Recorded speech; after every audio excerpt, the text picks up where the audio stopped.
Hello everybody! Welcome back to Lemon's Alphabet Advent Calendar.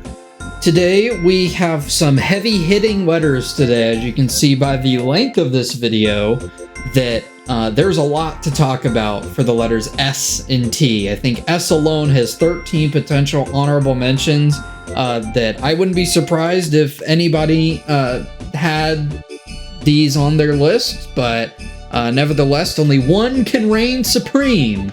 So instead of wasting time with an intro, I think that I'm just going to jump into it. Let's start out with S Slayers X. Now, this is a, I guess, spin-off game of Hypnospace Outlaw, which was, if you don't know, basically like you're being a cop in like an alternate internet age where you like put on a helmet and you like I guess they're like immersed in the technology somehow.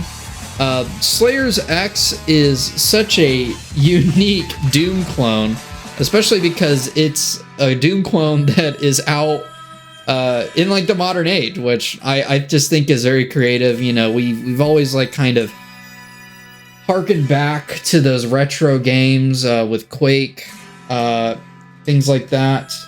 But Slayers X also scratch that itch. I guess it's more of like a Quake than it is a Doom, but there's all the 3D effects. Technically, I guess it's more like Quake than it is Doom, if you want to be technical about it. But it just screams early like 2000s nostalgia and like edginess, hence the name Slayers X. Terminal Aftermath Vengeance of the Slayer, if you want to look at the whole name.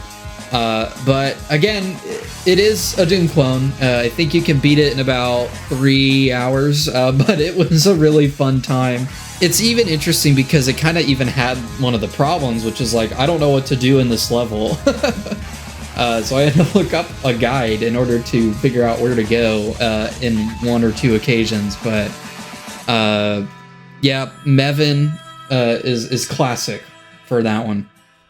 Next up on the list, I think, we're going to put on SKALD against the Black Priory. This is another like sort of demake game where it is, in general, just an awesome looking art style, but it is sort of there to scratch your CRPG itch that Baldur's Gate had for me, at least. Definitely way better than Pathfinder, but it's one of those situations where if you see it on the Steam page and it says overwhelmingly positive and, you know, it's only like $10, then of course it's going to be great. And I really like that it is a system that I wasn't super familiar with. It was a little bit clunky, but I think you could probably get used to it. You really get a burst in your little PNG of a character like moving through a tile map. I really kind of liked that it was had all of the modern quality of life things with like navigation using your mouse and stuff like that, but it still had like the retro graphics and the retro sounds and general theming around that sort of hit of nostalgia. So I would recommend SKALD against the Black Priory if you're really into computer role-playing games or CRPGs. I definitely think that one is up there. Another thing that I will just briefly mention is Stardew Valley. So Stardew Valley had its 1.6 update, I believe, and it made the game like the most popular it's ever been. You know, just this last year, played this a lot in the summer. It's great. It adds a lot of like perks and books. You know, I think that Stardew Valley is one of the like easiest sells ever that you could like give to someone, even if they're just starting out with video games. It is super approachable. There's like no stakes anywhere. It is a little bit like Steam Deck syndrome, you know, is why it's on this list, but it's the best farming RPG I think ever made. And whether you're new or old, I think you can always go back to Stardew Valley and you can find something new or optimize things, all that sort of stuff. So Stardew Valley definitely deserves a spot on the S honorable mentions. Another game that I played this year, starts with letter S, is Star Wars Jedi Fallen Order, specifically, not Survivor.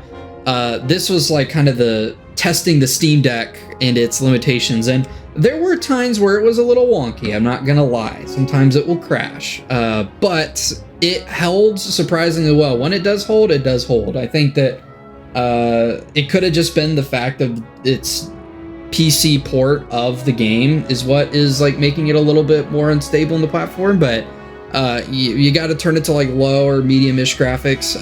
But Fallen Order did very well, and I was able to play through all the game except the final boss.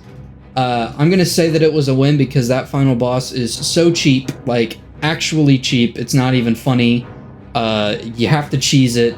I kind of like it sometimes when games do that, but when it's the final boss, I don't know. I guess they really want to make you feel like you earned it, but it's just so weird because the bosses are a little bit like Dark Souls bosses. It's obviously got some inspiration from Dark Souls, but I really like the times of the game where you're not just fighting a boss and that you're going around and there's enemies and you get to hear the stormtroopers and all that stuff, or the shock troopers that are surprisingly lethal, do their thing, and learning the combos and the progression in Fallen Order was fantastic. So definitely missed out on it when it first came out, but if you haven't played it and you're interested in action RPGs, I definitely say Star Wars Jedi Fallen Order is on there. And I mean, again, there's just so much variety in this list, because like the next one I'm gonna say is Shapes 2. That's Shapes with a Z, because that's really zany. But Shapes 2 is like an automation puzzle game, except one really awesome part about it is that there's no resource collection. I guess that's a pro and a con, but it definitely makes it more of a puzzle game than it is a strategy game. Obviously, you're gonna want to, in the long term, like achieve different objectives very quickly at the same time, but there's no pressure. It's just a fun time. Like you can work and build things bit by bit, but there's always that itch to automate it just a little bit better, or to adjust things. And it's got some of the smoothest conveyor belt planning that you can have in a video game, because it just uses your mouse. It's an abstract game, but it's lovely. Oh, if you're a Factorio fan, then like this gives it a run for its money in terms of like actually planning things out. That said, the progression is just making everything more and more complex. The game, I think, is still in early access even, so we'll have to see what the full release looks like, but man, in its current state, it is a very, very solid game. Another one in the more action-y sort of realm would be Street Fighter 6. Street Fighter 6 came out last year, but I mean, hey, this year things have been picking up steam. You know, they announced M. Bison and he kind of killed everybody, but I got back into it when Terry came out, and now you have Mai. It's just an overall fun time. I think that in terms of if you're wanting to get into fighting games, this is a good one to get into. The modern mode is an excellent sort of way to get people into the game. There's even dynamic mode if you're playing locally with just like your friend or partner who doesn't want to actually like play the game. But we'll get into fighting games a little bit later. Street Fighter 6 is very, very solid, don't get me wrong, and it's probably my most played Street Fighter game, at least up to like a year point. But definitely deserves a shout out, but it's not S Game of the Year because it's so stacked, guys. I mean, come on, we got Sid Meier's Civilization 6 that's still on this list, because my goodness, you can play this game for hours and never ever know it. Just one more turn syndrome is real.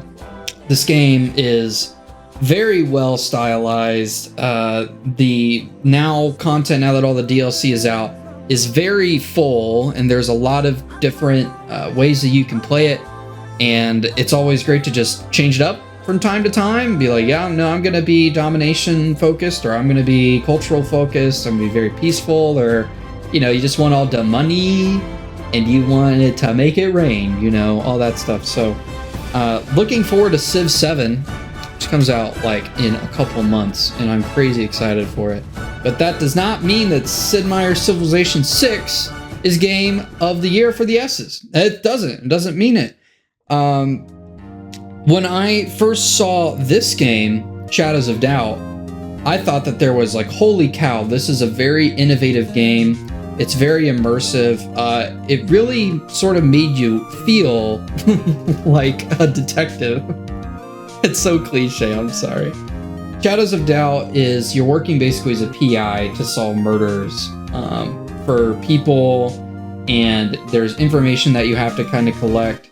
You know, there was a Viscera cleanup detail, I believe, I thought was really cool, because not only are you supposed to clean up crime scenes in that game, but you're also, you know, have the side objectives of like figuring out what's going on. And in Shadows of Doubt, I think that, you know, the art style looks a little weird. I like the voxel graphics just in general, but I just think that they went for a little too much realism with voxel in terms of like your fist or like how people look. You have to get used to it for sure, but you can, it's literally like solving a murder simulator. Like you go to the place that the person was last seen at, or you go to the person that was last on their their telephone, and you crawl through the vent in order to sneak around because the, of course, government is like a big corporation and they don't want anyone snooping around or whatever. I don't know, it's a little bit complicated. But even this game that is so artsy and so cool and sucked me in for a day or two, like straight playing genuinely, it is not Game of the Year for S's, because one other very important game had their 1.0 release this year. I finally bit and I tried it, and it's Satisfactory. Man, holy cow, there is so much to this game, and I know that I suck at it. I'm gonna have to play it over and over again. It's basically like another Factorio, which was Game of the Year for F. So the fact that both of these games are in contention with my favorite game that I've ever played this year, I guess kind of shows you a lot about what what I'm interested in. But 28 hours, I don't know. I think that that's a lot, especially when you look at the breadth of these lists. Like, I played all these games this year. It's pretty insane. Satisfactory has so much to think about, but it's also like makes things a little bit simpler than Factorio, funnily enough. Like, there's not really like aliens that are rushing to get you. Everything is all production focused. You're making the factory. At least I'm at the point where it doesn't seem like there's really any sort of like threat you need to prepare yourself for, other than if you're going out to expand, then you need to be equipped properly. But even, I think that that's a really good way of doing it. In Satisfactory, it's more like, oh, if your factory gets too big, then all the bugs are going to eat you, and you better make sure you're prepared. This is just a lot more cool, chill, casual. I've not gotten that far at all. I think I'm in like stage like 5 out of like 10, or I don't even know, 12. There is so much that you will be able to optimize. I would, if you're wanting to bite the bullet and get this sucker, Satisfactory 1.0 definitely deserves it. Now, this is the length of 2 letters, but that was only the letter S. Now we have to go on to the letter T, which has a smaller list, but it's just as painful for me to pick a top game out of the letter T. So let's go ahead and start out with the weak sauce. Not weak sauces, they're still fun, but trivia tricks is one. I really like the concept of this idea, especially that it still follows the model of only one person needs to get it, and then everybody else is like gets a friend pass or whatever. Obviously, they encourage those people to get the game because you can customize your character, but that's whatever, right? Like cosmetics, are we really needing cosmetics for trivia tricks? I guess if you really like trivia and you really want it, then you might be convinced to spend a whole $8 on a trivia game. The best part about this one is that there is, on top of like the free multiplayer and stuff like that, once somebody gets it, is the workshop. You can add a bunch of questions from really obscure things. Like there's one about like Mario Party boards or something like that. It's really cool. I think that having like a trivia game that is so friendly to player-made content is a large boon. Jackbox has like packs but there's no Steam Workshop support. So then most people aren't going to interact with it. I mean, it's just like no one's going to be out here, oh, I'm going to prepare for my party and I'm going to write all these packs out. Like, no, you're just going to open it up and have a good time with the already pre-made ones, because, you know, that's sort of what you would want out of a party game, is you don't want to have to make it.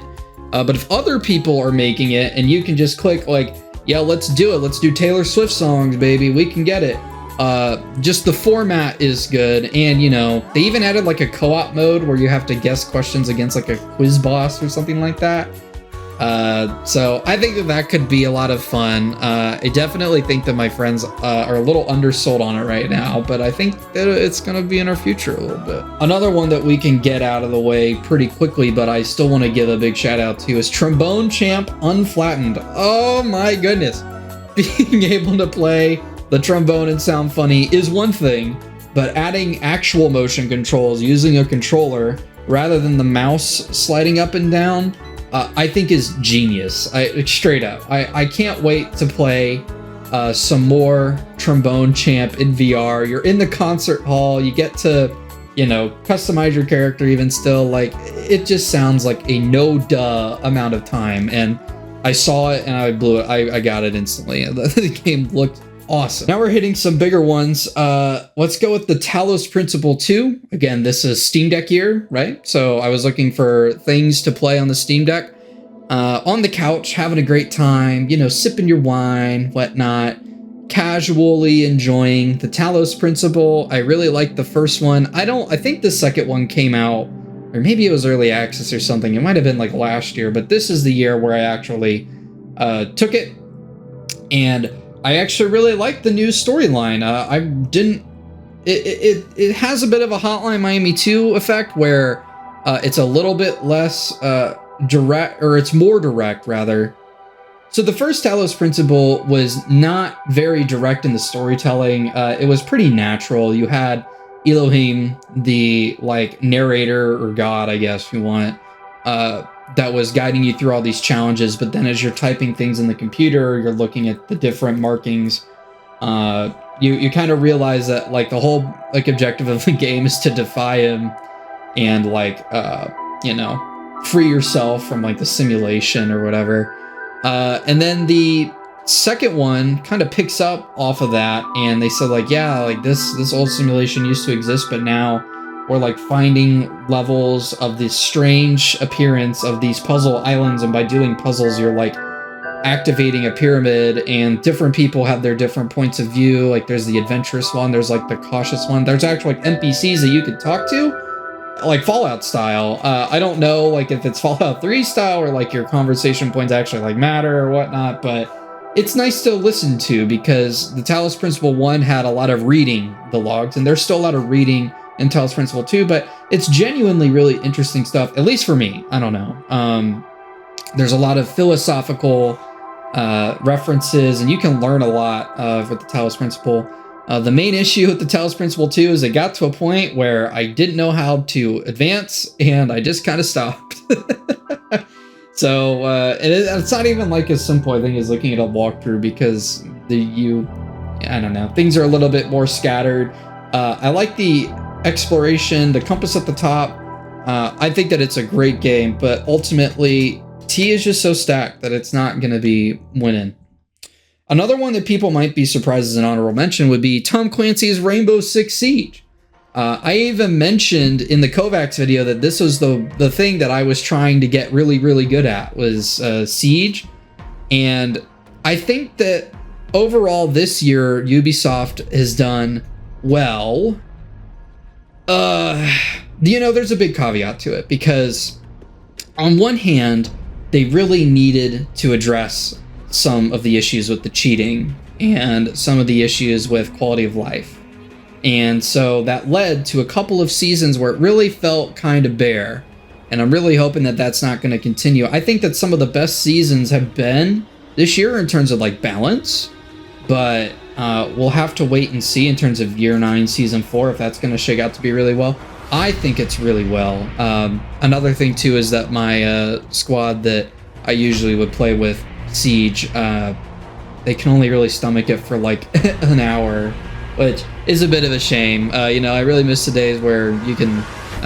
We never really strategized or made call outs or anything like that. But, you know, just being able to play with other people. My aim was really good, you know, towards the start, and now it sucks. So, if I go back into it now, I'm going to have to, you know, readjust. I know a lot of the strats, but still not quite going to be T game of the year. One thing that I want to say about this next honorable mention is that it's super thin margin. Team Fortress 2 just barely missed it out on T game of the year because it was fixed. They fixed the game. Like, that in and of itself deserves so much praise. But it's just so tough. Team Fortress 2 came out originally in 2007. Bots infested basically every asset of the game up until literally like 6 months ago, probably, I want to say. Then everybody got back in on TF2 and the bots were just gone. You can play casual again. Like, that is so amazing. It used to just be like oh, well, we gotta re-roll. Oh, the bots started to come in. Okay, gotta leave. We gotta check different maps. And okay, and it was just a whole process. And it just doesn't make the game that fun. The people that really powered through it really deserve it. But the hashtag fix TF2 and hashtag save TF2 movements, I don't know if they did anything. You know, I signed the survey thing that was left of Valve, but if you have not given TF2 an honest shot, I think you're really missing out on one of the best multiplayer experiences you could ever have. But I have to pick in terms of T-related experiences in games is going to be Tekken 8. This game is awesome. It's so cool. It's really great to become a part of a fighting game and to be there as it's first launching where people don't really know what to do. Because when Tekken 7 came out, it was a pretty similar situation, and I play fighting games pretty casually, all things considered, although I have played them so often and so much that I generally kind of automatically inserted in like an intermediate level, and that's kind of where I was at. I was at red ranks, I believe is where I still am at in terms of Tekken 8 ranked, but Tekken 8 is the T game of the year. There's so much customization. The story mode is pretty good. Tekken 7's was good too, but it had the annoying narrator. In Tekken 8, they added like Tekken Force mode. Oh, wow, I'm just remembering everything that's in Tekken 8's story mode. The final battle is really cool. They still have the thing where it plays a lot with the like actual in-game health bars and whatnot. Oh, you have to kill this boss character that isn't playable, which is really cool. It just feels like a really full package. I even like the lobby system. I don't use it anymore, but having your little dude in the lobby and playing Tekken Ball and being able to rematch people forever, like, it's just an awesome experience. The customization, they've even, I think, just overhauled it, or they're about to overhaul it. I haven't really played a whole lot with the DLC characters. I think it's cool that Hayate came back, and I think that a lot of the guest characters are really cool. I kind of stopped right before Lydia came out, and I haven't really played it a whole lot since, but man, I played Tekken 8 for about 36 hours, and I just... it's definitely like my T game of the year. Team Fortress 2 again was really, really close, but I think I'm gonna have to give it to Tekken 8. So woo! We made it. That is the ST video. Thank you so much for watching this whole series. I really liked the feedback in the comments. Please keep it coming. I don't want to be like the engagement bait person. Give it a like, subscribe if you want to see more videos or projects like this eventually, if the in the future. And thanks for watching, and I'm gonna see you tomorrow. Probably shorter. I hope it's shorter.